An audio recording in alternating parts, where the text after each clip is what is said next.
लोग, लेकिन उससे पहले खुद रक्षा मंत्री यहाँ पर उनके घर पर आए और 10 मिनट तक रुकने के बाद वो खुद निकल गए हैं। अब उम्मीद की जा रही है कि किसी तरीके की ऑफिशियल जो कंफर्मेशन है, 3 लोगों की कंडीशन क्या है, जनरल बिपिन रावत अभी किस हालत में है, उनकी पत्नी की कंडीशन क्या है, ये तमाम चीज़ों की जानकारी, ऑफिशियल कंफर्मेशन अभी आना बाकी है। इसी बात को लेकर भी इंतजार चल रहा है। दूसरी तरफ आपको तस्वीरें दिखाना चाहेंगे रोड के दूसरी तरफ, क्योंकि यहाँ पर सेना से सैनिकों का, काफी आर्मी के लोग, जवानों का भी मूवमेंट काफी होता है, तो बड़ी संख्या में आप रोड के दूसरी तरफ यूनिफॉर्म में देख सकते हैं लोगों को कि उत्सुकता वक्त, क्योंकि वो जानना चाहते हैं कि आखिर में विपिन रावत की कंडीशन क्या है, उनकी पत्नी की कंडीशन क्या है, 3 लोगों की कंडीशन क्या है, जिनके बारे में अभी तक जानकारी नहीं मिल पाई है। तो फिलहाल बड़ी संख्या में यहाँ पर लोगों का मूवमेंट हो रहा है। सेना के लोग, इसके अलावा वायुसेना को लेकर लगातार यहाँ पर लोग आ रहे हैं, लगातार पूछ रहे हैं, जानकारी लेना चाह रहे हैं, उत्सुकता उनके मन में है कि आखिर में उनकी कंडीशन क्या है 3 लोगों की। जी रवि, मैं आपको रोक रही हूँ यहाँ पर, मैं अमित का रुख करना चाहती हूँ। अमित, ऐसा हेलीकॉप्टर जिसके बारे में जो तमाम खूबियां हैं वो तो गिनाई ही जाती हैं, साथ ही कहा जाता है कि ऐसी कंडीशंस जो कि बहुत ही विपरीत होती हैं उनमें भी बेहद कारगर होता है, लेकिन इतना बड़ा हादसा हो गया है। इस बीच जानकारी संसद से कि थोड़ी देर में रक्षा मंत्री बयान देने वाले हैं, फिलहाल क्या अपडेट है आपके पास? देखिए, रक्षा मंत्री राजनाथ सिंह अब से कुछ देर पहले सीडीएस विपिन रावत के यहाँ थे। रवि तस्वीरें दिखा रहे थे, अब वहाँ से निकल चुके हैं। शायद अधिकारियों से वो थोड़ी और ब्रीफिंग लेने के बाद कुछ देर बाद संसद में पहुँचेंगे, वहाँ अपना बयान देंगे। और इससे पहले जितनी जो जानकारी लेने की जो प्रक्रिया थी वो पूरी हो चुकी है। उन्होंने आला अधिकारियों से जानकारी ली, पीएम को इस बाबत जानकारी बताई, कैबिनेट की बैठक में इस हादसे के बारे में सूचित किया और उसके बाद सीडीएस विपिन रावत के घर गए। तो पूरी जो प्रक्रिया है वो पूरी हो चुकी है और सबसे थोड़ी देर बाद संसद में जाएंगे, वो बयान देंगे। और इसमें एक और चीज़ बहुत अहम है कि इस मामले में जांच के भी विस्तृत जांच के आदेश दिए गए हैं।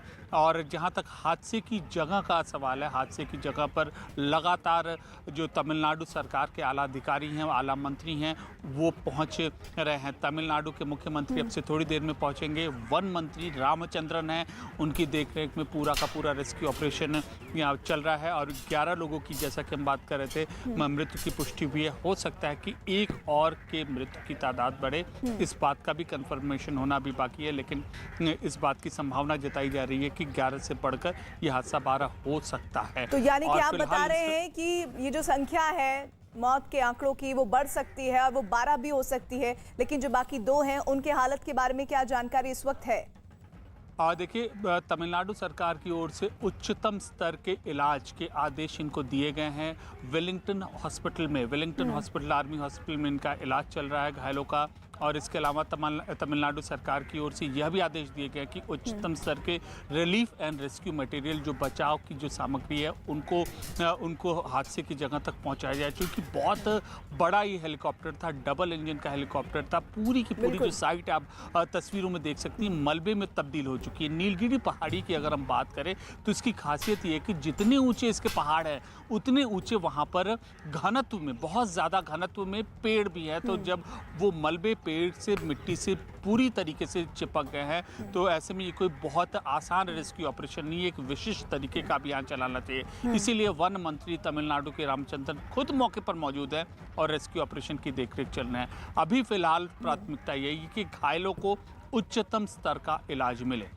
आप अमित मेरे साथ बने रहिएगा। ये तस्वीरें मैं जरा दिखाना चाहती हूँ जो घटनास्थल की है, जो बता रही हैं कि कितना भीषण ये हादसा रहा होगा। समझिए कि जब ये हादसा हुआ तब वहां सिर्फ आग के शोले नजर आ रहे थे और बहुत देर तक ये शोले यूं ही जलते रहे। और जिसमें जानकारी पहले ये आई कि 2 की मौत हुई है, लेकिन धीरे धीरे ये आंकड़ा बढ़कर 1 दर्जन तक हो चुका है। 12 लोगों की जान गंवाने की जानकारी आ रही है। कंफर्म जो आंकड़ा है वो अभी तक 11 का है, बाकी 2 की हालत भी बहुत क्रिटिकल है। सीडीएस बिपिन रावत को लेकर लगातार जानकारी खोजी जा रही है कि उनकी तबीयत, उनके बारे में कोई जानकारी मिले, लेकिन फिलहाल उनके बारे में कोई जानकारी नहीं है। इस वक्त अमित हमारे साथ जुड़े हैं। अमित, सीडीएस बिपिन रावत के बारे में कोई जानकारी?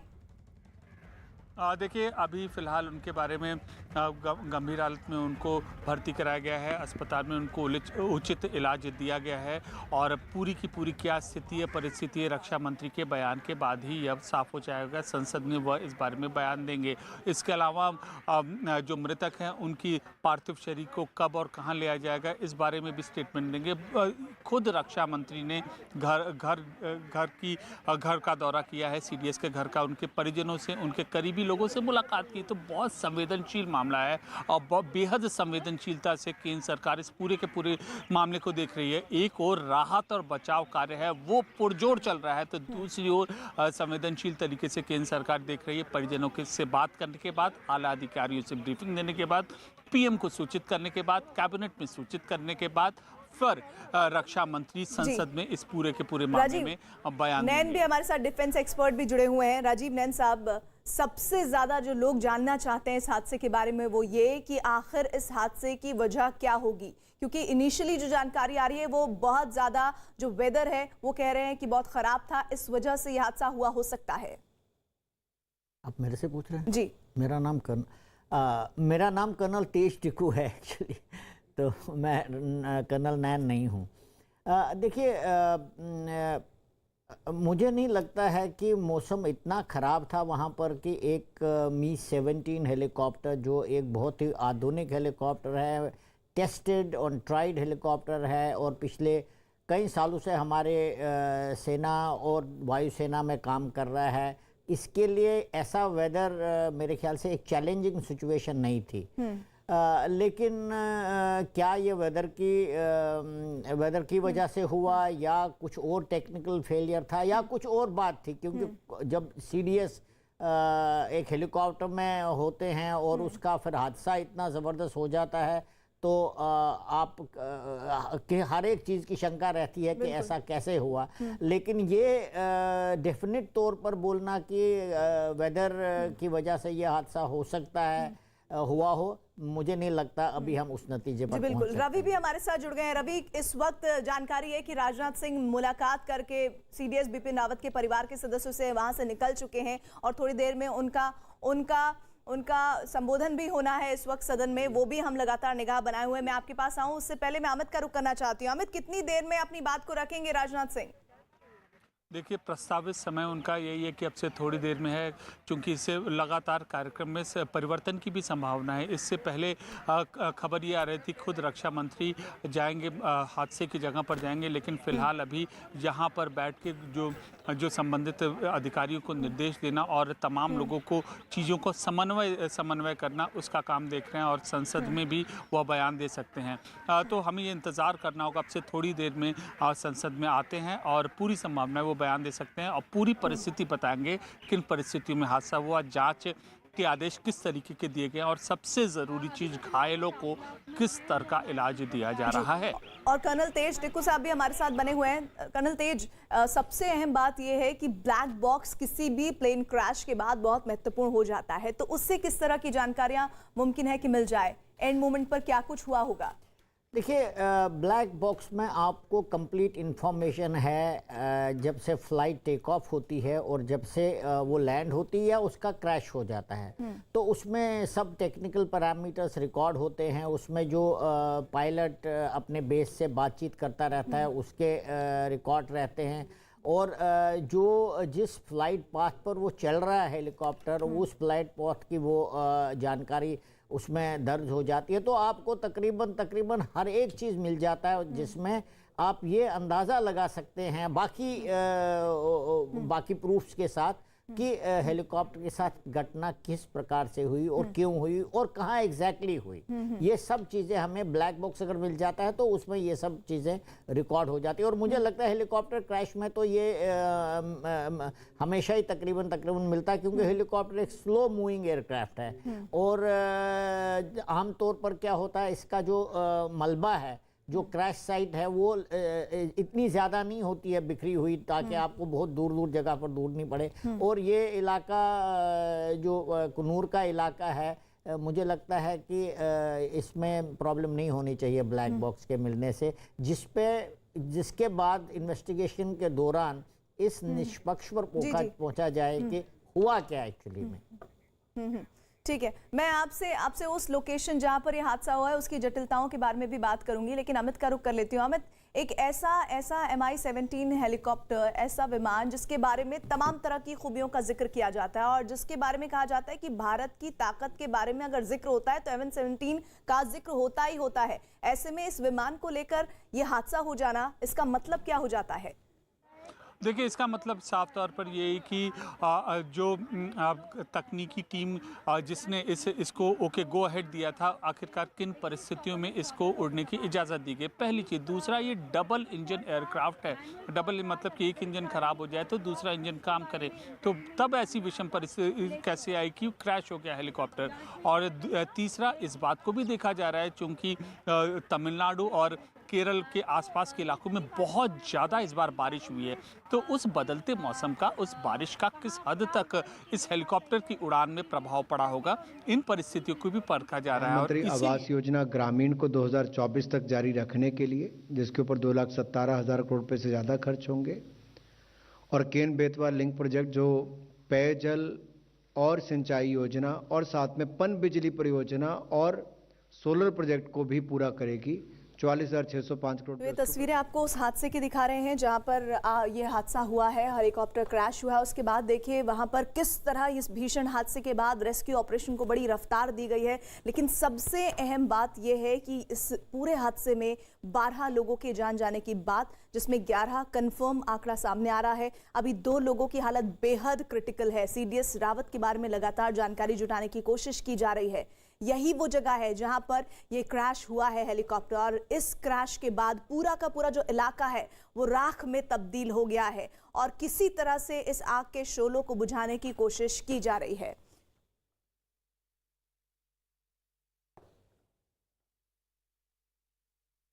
और ये क्रैश हुए जगह की तस्वीरें इस वक्त सामने देख रहे हैं आप, और उनकी पत्नी भी CDS बिपिन रावत की इस हेलीकॉप्टर में सवार थी।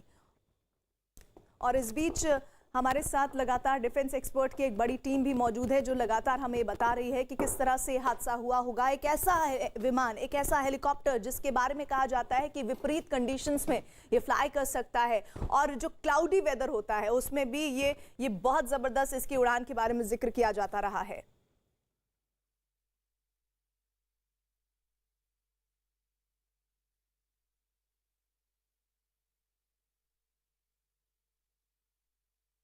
तो वायुसेना ने हादसे की जांच के आदेश दिए हैं। रक्षा मंत्री अभी सदन में थोड़ी देर में इस बारे में अपनी बात को रखने वाले हैं। हेलीकॉप्टर में 14 लोग सवार थे। हमारे सहयोगी लगातार बने हुए हैं। रेस्क्यू टीम लगातार अपना काम युद्ध स्तर पर कर रही है। अभी जनरल जो CDS बिपिन रावत हैं उनके घर से रक्षा मंत्री राजनाथ सिंह परिवार के सदस्यों से मुलाकात करके लौटे हैं और संसद में उन्हें अपना बयान देना है।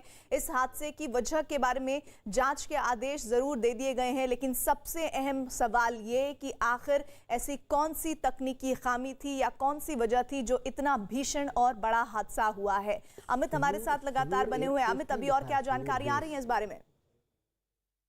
जानकारी यही कि जो घटनास्थल पर है, तमिलनाडु के वन मंत्री की देखरेख में पूरा रेस्क्यू ऑपरेशन चल रहा है। मुख्यमंत्री तमिलनाडु के किसी भी वक्त वहां पर पहुंच सकते हैं।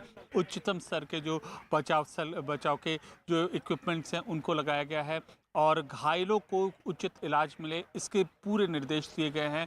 और खुद सेना के लोग तो लगे हुए हैं, साथ ही साथ तमिलनाडु सरकार के भी आला अधिकारी लगे हुए हैं। और रक्षा मंत्री राजनाथ सिंह ने मुलाकात कर ली है CDS बिपिन रावत के परिजनों से। अब वह संबंधित अधिकारियों से और ज़्यादा डिटेल ले रहे हैं और ऐसी उम्मीद है कि थोड़ी देर में संसद में वह बयान दे सकते हैं। इसके अलावा अब एक विस्तृत जांच के इस पूरे के पूरे प्रकरण के आदेश दे दिए गए हैं और वायुसेना प्रमुख घटनास्थल तक जाएंगे। ऐसी उम्मीद की जा रही कि अब शाम तक करीब 6 साढ़े 6 बजे तक वह घटनास्थल तक पहुंचेंगे। तो अलग अलग एजेंसी अपने स्तर पर काम कर रही हैं और फिलहाल अभी देश के सामने आप मेरे साथ बने रहिएगा, लेकिन आइए हम जरा मैप के जरिए समझते हैं नीलगिरी के जो माउंटेन्स हैं जहां पर यह हादसा हुआ है, वहां पर कैसी स्थितियां बनी हुई थी। हमारे साथ डिफेंस एक्सपर्ट टिक्कू साहब मौजूद है। सर, ये नीलगिरी के वो पहाड़ हैं जहां पर यह हादसा होने की जानकारी इस वक्त इनिशियली सामने आ रही है, और इस जानकारी के साथ ही जरा इस इलाके के बारे में जरा बताइए, भौगोलिक इसकी किस तरह से स्थितियां हैं और यहाँ पर हादसा होने का मतलब क्या हो जाता है।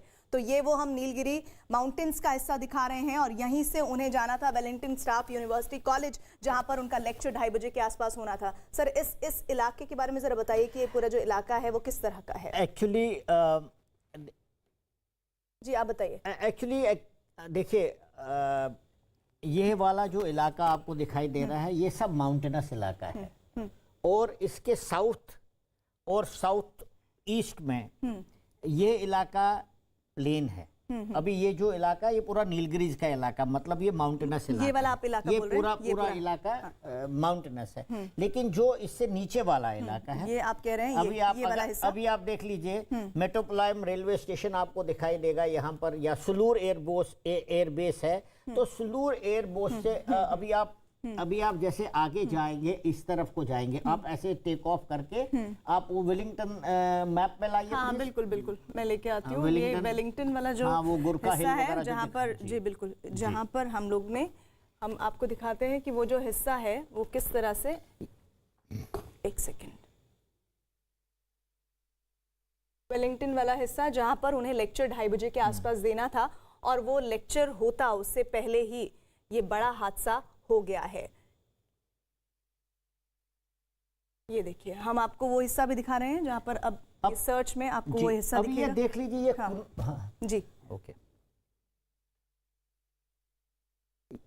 ये है वेलिंगटन का इलाका और ये वो हेलीपैड है जहां पर उन्होंने उतरना था। कौन सा वाला? ये दिस इज द हेलीपैड। ये अच्छा, ये हेलीपैड है जहां पर उनके हेलीकॉप्टर को लैंड करना था। वहां पर, एक सेकंड, हाँ, वहां पर एक्चुअली 2 हेलीपैड्स हैं।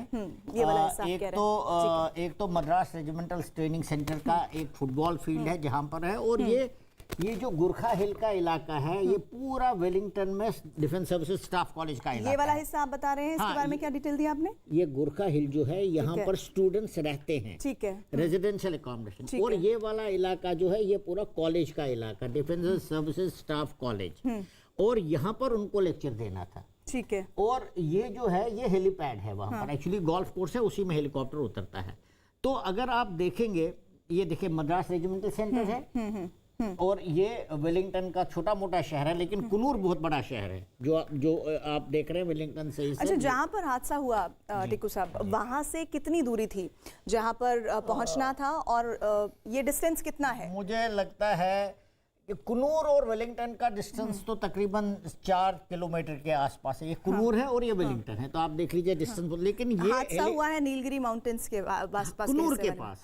कुनूर के पास, मतलब कहीं इस इलाके में हादसा हुआ। मैं चाहती हूँ कि मैं वो कुन्नूर वाला हिस्सा भी दिखाऊं। ये है ना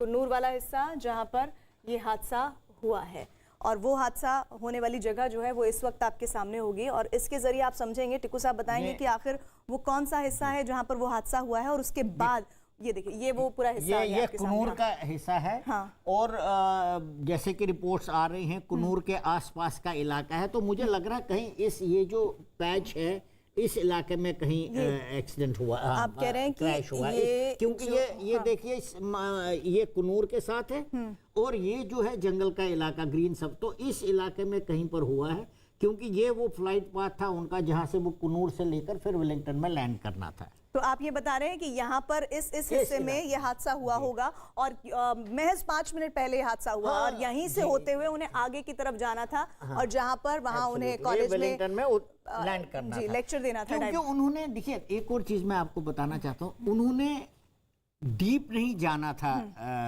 इसमें नीलगिरीज में, क्योंकि उन्होंने सुलूर से टेक ऑफ करना था और ऐसे करके इधर आना था, तो उनको डीप जाने की जरूरत नहीं थी। ये तो वेलिंगटन का हिस्सा दिख रहा है, ये वेलिंगटन का हिस्सा।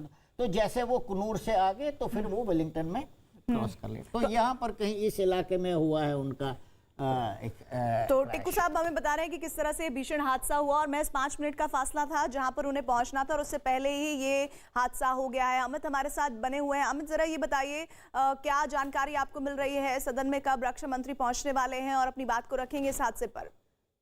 देखिए, जो अभी हमें जानकारी मिली है उसके मुताबिक रक्षा मंत्री राजनाथ सिंह अपना जो वक्तव्य है वह कल देंगे। पहले यह प्रस्तावित कार्यक्रम था कि वो आज देने वाले हैं, लेकिन अभी जानकारी मिली है कि कल संसद में अपनी पूरी की पूरी बात रखेंगे।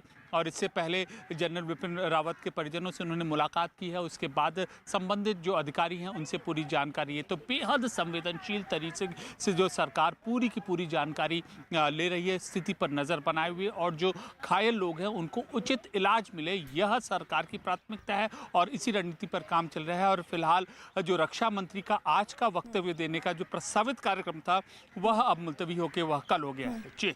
जी, अब एक बड़ी खबर अभी अमित ने दी है, मैं उसको दोहराना चाहूंगी। सूत्रों के हवाले से हमें खबर इस वक्त ये मिल रही है कि राजनाथ सिंह रक्षा मंत्री कल इस मामले पर बयान दे सकते हैं, जैसा इंफॉर्मेशन अभी अमित हमारे सहयोगी ने दी है। अमित, इस बदलाव की वजह कुछ बता पाएंगे क्या?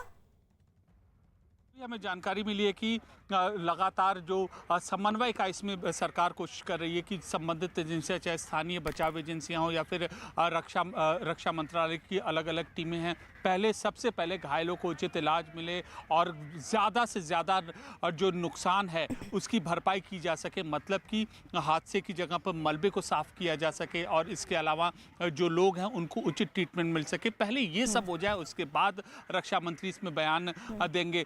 जो लोग हैं, पीड़ित परिवार हैं, उनको सरकार सूचना दे चुकी है। इसके अलावा बिपिन रावत के परिजनों से भी रक्षा मंत्री मिल चुके हैं और इसके अलावा संबंधित स्तर पर सरकार अपनी संवेदना भी व्यक्त कर चुकी है। और इसके अलावा जो कम्युनिकेशन संवाद की जो प्रक्रिया है परिजनों से सरकार की ओर से लगातार जारी है। तो यह पूरा काम जो पहले खत्म हो जाए, उसके बाद रक्षा मंत्री राजनाथ सिंह कल इस पूरे यानी कि कोई भी किसी भी तरह की गलत जानकारी या किसी भी तरह की अपरिपक्व जानकारी सरकार के बयान से नहीं आए, इस बात को समझते हुए फिलहाल ये जानकारी आ रही है कि कल रक्षा मंत्री राजनाथ सिंह इस मामले पर बयान देंगे। हमारे साथ कर्नल तेज टिक्कू जी, डिफेंस एक्सपर्ट, जुड़े हुए हैं। टिक्कू साहब, जैसा आप लगातार बता रहे थे, इस पूरे डेमोग्राफी को समझा रहे थे कि किस तरह का हिस्सा है ये और कैसे पूरे घने जंगलों से पटा पड़ा है और बड़ा हादसा हुआ है। इस तरह के इलाकों में हादसों की अमूमन वजह क्या रहती है और रेस्क्यू करना कितना चुनौतीपूर्ण होता है? देखिए, हेलीकॉप्टर जो है उसकी कई वल्नरेबिलिटीज हैं, मतलब उनको कुछ चीज़ों से बहुत खतरा होता है और उसमें बैड वेदर जो है एक बहुत बड़ा खतरा है। और ख़ासकर अगर वो बैड वेदर, ख़राब मौसम पहाड़ी इलाके में हो और जंगल टेरेन में हो, जहाँ पर कि बादल एकदम से फैल जाते हैं और आपकी विजिबिलिटी ख़त्म हो जाती है, तो वो बहुत बड़ा खतरा होता है हेलीकॉप्टर का। क्योंकि हेलीकॉप्टर एक स्लो मूविंग एयरक्राफ्ट है और नेविगेशन में भी उसका फिर प्रॉब्लम हो जाता है कि इंस्ट्रूमेंटेशन, जब आप ज़मीन के नज़दीक उड़ते हैं तो आपके इंस्ट्रूमेंट, लैंडिंग इंस्ट्रूमेंट के जो सिस्टम्स हैं वो इतनी अच्छी तरह चल नहीं पाते। तो आमतौर पर हेलीकॉप्टर जो है वो विजिबल फ्लाइंग करता है, जो उसको दिखाई देता तो वैसे ही चलता है। लेकिन अगर क्लाउड ज़्यादा आ जाए तो थोड़ी देर तो वो कर सकता है, लेकिन प्रॉब्लम उसकी ओरिएंटेशन में हो जाती है। और ये हमेशा देखा गया है जब जहाँ पर भी क्रैश हुआ है, टेक्निकल चीज़ को, टेक्निकल खराबी के अलावा जब भी कोई हेलीकॉप्टर क्रैश हुआ वो बैड वेदर की वजह से हुआ है, क्योंकि वो ओरिएंटेशन उनकी ख़त्म हो जाती है और फिर हेलीकॉप्टर को पता नहीं चलता कि वो किस डायरेक्शन में जा रहा है। और अगर माउंटेनस इलाका हो तो आपको पता है कि माउंटेनस इलाके में वो कितना हाइट गेन कर सकता है और कैसे वैलीज को ढूंढ सकता है अपनी फ्लाइंग के लिए, वो भी एक बहुत बड़ी वजह होती है। अच्छा, एक और बात तेज साहब, जैसे आप बता रहे हैं कि किस तरह ये विमान जो है वो इस पूरे वेदर में टेक्निकली जो कमियां हैं उससे कम, क्लाउड जो है, जो वेदर जो चेंजेस होते हैं उससे ज्यादा इन हादसों का शिकार होता है। लेकिन अगर मैं M17 विमान की बात करूं तो क्या इसमें पॉसिबिलिटी हो सकती है तकनीकी खामियों के परिप्रेक्ष्य में, या फिर अगर मैं बात करूं बैड वेदर जिसका जिक्र आप बार बार इन इलाकों में खास तौर पर कर रहे हैं? देखिए, टेक्निकल खामी ऐसे एयरक्राफ्ट में होने की संभावना बहुत कम है, क्योंकि जब CDS ऑन बोर्ड हैं और आपके पास सबसे आधुनिक आपका पैसेंजर एयरक्राफ्ट है Mi-17 और जो कि बहुत माना हुआ एयरक्राफ्ट है, काफ़ी दुनिया में कई आर्मीज़ के पास वो चलता है। तो टेक्निकल, और ख़ासकर जब वो सुलूर से उसने टेक ऑफ किया, सुलूर तो हार्डली कोई डिस्टेंस है कुनूर से, ऑब्वियसली उसकी मेंटेनेंस की होगी, उसका इंस्पेक्शन हुआ होगा, उसको फिट डिक्लेयर किया होगा, और फिर वहां से उड़ने के बाद मेरे ख्याल से 45 और 20 मिनट्स के बाद उसका क्रैश हुआ। तो टेक्निकल डिफेक्ट आना और टेक्निकली एयरक्राफ्ट खराब होना मुझे लगता है ये संभव नहीं है। जहाँ तक वेदर का भी ताल्लुक है, मैं जब तक ये अब रिपोर्ट नहीं आती है, वेदर का भी इतना ज़्यादा उसमें नहीं होना चाहिए, क्योंकि डिस्टेंस बहुत कम था और जहाँ वो चल रहा था, जहाँ हेलीकॉप्टर उड़ान भर रहा था, वो हाई माउंटेन नहीं है, जंगल टेरेन है, माउंटेनस है, लेकिन वो फुटहिल्स है नीलगिरीज के, और नीलगिरीज वैसे भी इतना ऊंचा माउंटेन रेंज नहीं है। तो मुझे तो लग रहा है कि इसमें काफ़ी डिटेल में इन्वेस्टिगेशन होनी चाहिए और किस वजह से ये एक्सीडेंट हुआ है। मुझे तो न लगता है ये वेदर की वजह से हुआ। मेरा व्यक्तिगत राय ये है, या तो टेक्निकली कुछ ऐसा जबरदस्त हादसा हुआ है जिसके बारे में पता ही नहीं चला, लेकिन वेदर की वजह से ये एयरक्राफ्ट क्रैश हो जाए, मुझे नहीं लगता इसकी कोई। जी बिल्कुल, और लगातार हम इस बात पर जानकारियां जुटाने की भी कोशिश कर रहे हैं। अमित हमारे साथ बने हुए हैं। अमित, कोई और इनपुट इस वक्त? देखिए, अभी फिलहाल आला अधिकारियों की रक्षा मंत्रालय में बैठक चल रही है और किस तरीके से बचाव और राहत का कार्य है उसको और गति दी जाए और किस तरीके से जो मलबा है वो उसको हटाया जा सके और किस तरीके से जो घायल को हैं उनको उचित इलाज, उनको बेहतर और त्वरित इलाज मिले, इसकी रणनीति पर काम किया जा रहा है। और दूसरी चीज़ जो जाँच के भी विस्तृत जाँच के आदेश दिए गए हैं, वायुसेना प्रमुख थोड़ी देर में पहुँचेंगे और अभी फिलहाल सूत्रों के मुताबिक ये जानकारी हमें मिल रही है कि पहले हेलीकॉप्टर में आग लगी और उसके बाद वह क्रैश हुआ। हालांकि विस्तृत जांच के बाद ये मालूम चल पाएगा कि आखिरकार क्यों किस वजह से आग लगी, लेकिन पहले आग लगी उसके बाद क्रैश हुआ। और एक पूरी जो बचाव और राहत कार्य की जो पूरी प्रक्रिया है केंद्रीय एजेंसी और प्रदेश एजेंसियों के समन्वय से वह ऑन ग्राउंड पूरी तरीके से चल रही है और लगातार खुद रक्षा मंत्री हालात का जायजा ले रहे हैं और बराबर नियमित अंतराल पर वह अधिकारियों से फीडबैक भी ले रहे हैं। रवि भी हमारे साथ जुड़ गए हैं। रवि, फिलहाल कोई और जानकारी? प्रीति, सबसे पहले तस्वीरें यहां पर दिखाना चाहेंगे जनरल विपिन रावत के घर के बाहर की ये तस्वीरें, किस तरीके से आप मूवमेंट देख रहे हैं।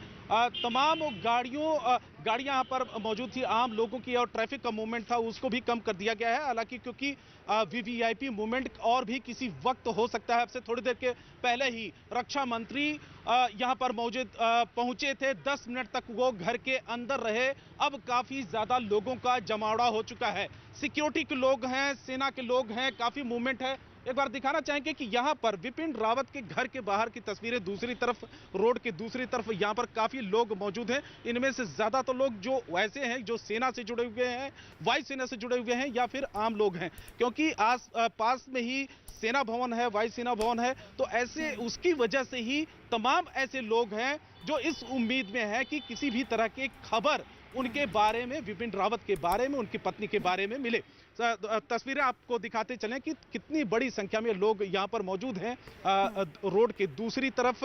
और बिल्कुल गेट पर आप देखें तो काफी बड़ी संख्या में लोग मौजूद हैं, सिक्योरिटी के लोग मौजूद हैं। अब से थोड़ी देर के पहले ही फैमिली फ्रेंड पहुंचे थे, कुछ ऐसे भी लोग पहुंचे थे जो उनकी आंखों में आंसू भी थे। घर के बाहर जब जैसे ही निकले, 2 महिलाएं निकली यहाँ पर पहुंची थी घर पर, विपिन रावत के घर पर, लेकिन वो जा चुकी हैं। रक्षा मंत्री भी कुछ लोगों से, फैमिली फ्रेंड से या कुछ ऐसे भी रिश्तेदार थे, उनसे उन्होंने मुलाकात किया 10 मिनट तक। उसके बाद वो घर से बाहर निकले हैं। उम्मीद की जा रही है कि डिफेंस की तरफ से या मंत्रालय की तरफ से इस बारे में किसी तरीके की कंफर्मेशन आए कि आखिर में उनकी अब कंडीशन क्या है। अभी 3 लोगों के बारे में कंफर्मेशन या किसी तरीके की जानकारी, अभी ऑफिशियल कंफर्मेशन नहीं हुई है कि आखिर में 3 लोगों की कंडीशन क्या है। लेकिन अभी विपिन रावत के घर के बाहर की तस्वीरें एक बार और दिखाना चाहता हूं कि आखिर में किस तरीके से मूवमेंट और भारी जमावड़ा, या चाहे वो पुलिस पर्सनल का हो, चाहे फिर वो सेना के जवानों का हो, मीडिया को हो, काफी बड़ी संख्या में जमावड़ा कामराज मार्ग पर मौजूद है। और वीवीआईपी मूवमेंट लगातार यहां पर हो सकती है, इसीलिए रोड को पूरी तरीके से खाली कर दिया गया है। प्रीति, अच्छा, लेकिन साथ ही ये भी बात बताइएगा, जैसे आप बता रहे हैं कि वहां पर लगातार लोग आ रहे हैं और कुछ महिलाएं भी बाहर निकली जिनके आंखों में आंसू थे, लेकिन साथ ही परिवार के सदस्य कौन कौन वहां पर मौजूद हैं? अभी इस बात की जानकारी नहीं मिली, क्योंकि ना ही कोई बातचीत करने के लिए तैयार है कि आखिर में कौन मौजूद है। हालांकि फैमिली फ्रेंड, जो हमें बताया गया है कि फैमिली फ्रेंड, उनके रिश्तेदार जरूर यहां पर घर के अंदर पहुंचे हैं।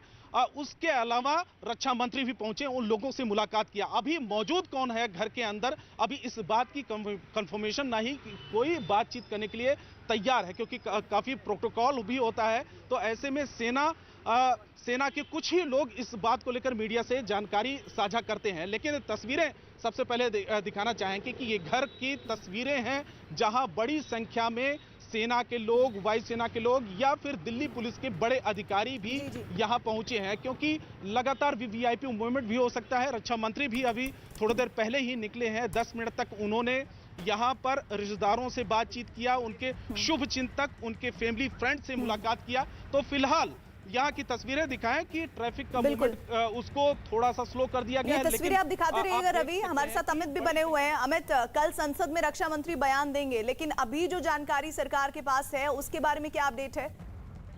देखिए, अभी जो जानकारी सरकार की ओर से मिली है कि जो राहत और बचाव कार्य है वह संबंधित एजेंसियां जो हैं वह बेहद समन्वय के साथ काम कर रही हैं। इसके अलावा जो घायल हैं उनको उच्चतम स्तर का प्रदेश सरकार के समन्वय के साथ उनको इलाज दिया जा रहा है, और मलबा हटाने का काम है वो लगातार जारी है। रक्षा मंत्री लगातार वहाँ पर जो तैनात अधिकारी हैं उनसे फीडबैक ले रहे हैं, और इसीलिए आज का उनका हादसे की जगह पर दौरे का कार्यक्रम था, संसद में वक्तव्य देने का कार्यक्रम था, इसको अभी पोस्टपोन कर दिया गया है। रक्षा मंत्री कल इसमें पूरा संसद में अपना स्टेटमेंट देंगे। फिलहाल आज सभी अधिकारियों और सरकार की यही प्राथमिकता है कि वह बचाव कार्य को जो सुनिश्चित करें, प्रभावी बचाव कार्य, और जो नुकसान है उसका असर कम से कम करें। जी, और सबसे बड़ी बात यह कि घना जंगल है, पेड़ ही पेड़ वहां पर है, और हादसे वाली जगह में जो जिस तरह से शवों को बरामद किया गया उनकी पहचान कर पाना भी मुश्किल है, और शायद इसी वजह से सरकार कोई चूक नहीं कर सकती है बयान देने को लेकर। जी बिल्कुल, और हर स्तर पर जो है जानकारी वो जुटाई जा रही है, चाहे वो परिवार के लोग हों। इसीलिए 10 मिनट तक रक्षा मंत्री ने परिजनों से बात की है, उनके साथ बैठे हैं, सारी परिस्थितियों को समझाया है, अधिकारियों से ब्रीफिंग ली है, प्रधानमंत्री को इस बात की सूचना दी गई है, कैबिनेट के लोगों को इस बात की पूरी सूचना दी गई है, और फिर उसके बाद बचाव और राहत कार्यों से समन्वय का काम लगातार जारी है। इसीलिए सरकार एक चीज़ों को डिटेल तरीके से जानकारी मंगा रही है, अपने पास उनका आकलन किया जा रहा है, उच्चतम स्तर पर समन्वय किया जा रहा है, उच्चतम स्तर पर बचाव और राहत कार्य का जो काम है उसको अंजाम दिया जा रहा है, और हर स्तर पर इसकी जो समीक्षा की जा रही है, मॉनिटरिंग की जा रही है। रवि, आप लगातार तस्वीरें दिखा रहे थे कि वहाँ उस पूरे इलाके में वहाँ गहमा गहमी काफी है बिपिन रावत के घर के बाहर।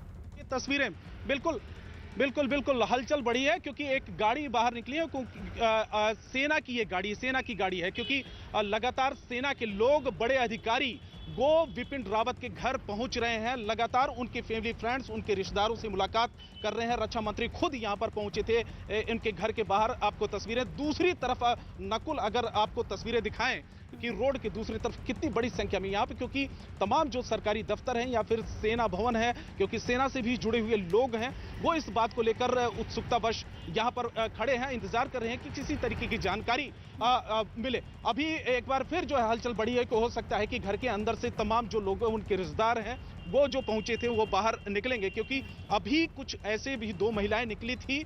अभी इस बात को लेकर नहीं पता चल पाया कि वो रिश्तेदार थे या फैमिली फ्रेंड थे, उनके जानने वाले थे या शुभचिंतक थे, लेकिन वो जब बाहर निकले तो आंखों में आंसू थे, तो वो काफी दुखी नजर आ रहे थे।